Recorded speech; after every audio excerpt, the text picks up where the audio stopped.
يا صباح الخير. النهاردة هنعمل كيكة شوكولاتة بدون فرن في طاسة أو في مقلاة على البوتاجاز. هنزل بطاسة مقاس 15 ل20. يلا مقادير: هنزل من 3 ل4 مكعبات زبدة أو 3 ل4 معالق من الزيت المتوفر معاك اشتغلي بيه. أسيح الزبدة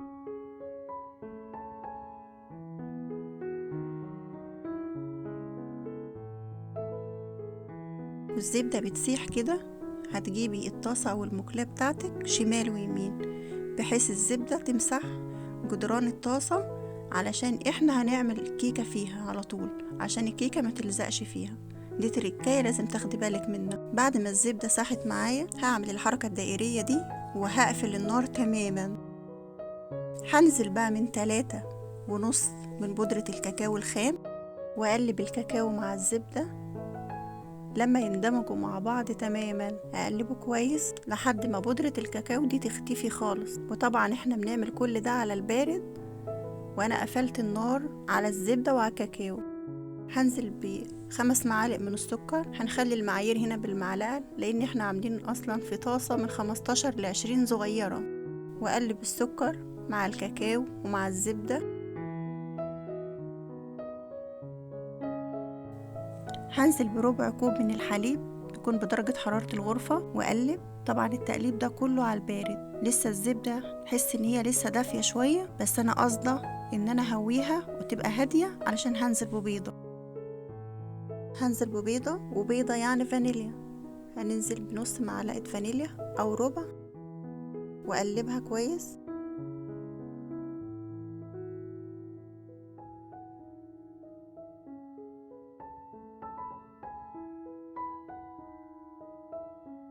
هضيف من 3 ل4 معالق دقيق.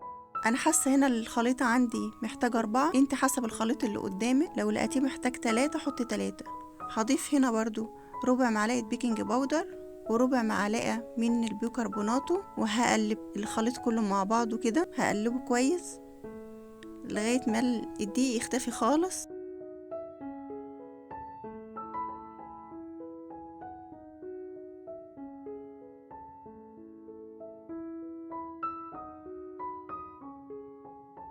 وطبعا الخطوات دي كلها لسه انا ما رفعتش الخليط على النار، كل ده على البارد.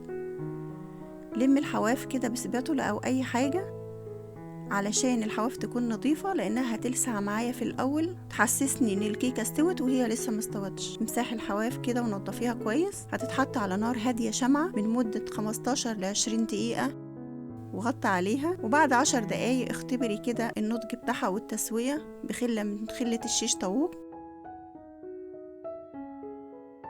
على الشعلة التانية هنزل بأقل من ربع كوب حليب.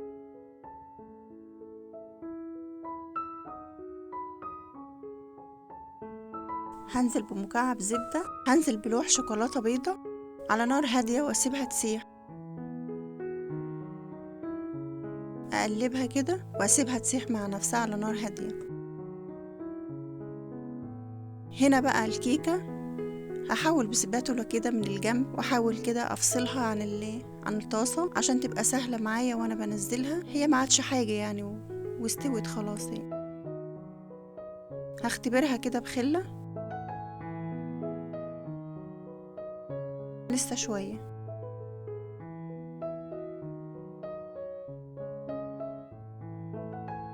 كده. هشوف الكيكة بسباتولا كده واحاول افصلها عن الطاسة كده. الكيكة ناجحة معايا ومهيش لازقة.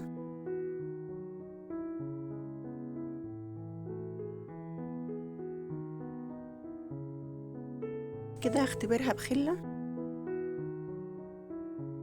كده. الكيكة استوت معايا ما شاء الله، مش لازقة في الطاسة ولا حاجة. عشان كده لازم ما نعملها في طاسة غير لاصقة كده. تمام.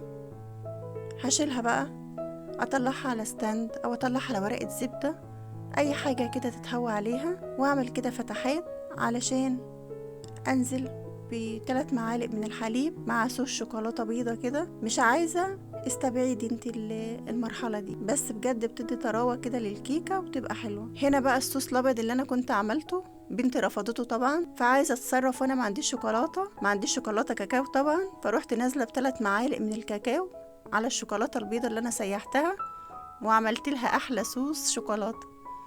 ما انا لازم اتصرف يعني، وبجد كانت تحفه. وهنا هقطع الكيكه بتاعتي، هقدمها في طبق التقديم، هجرنشها بقى بشويه صوص شوكولاته.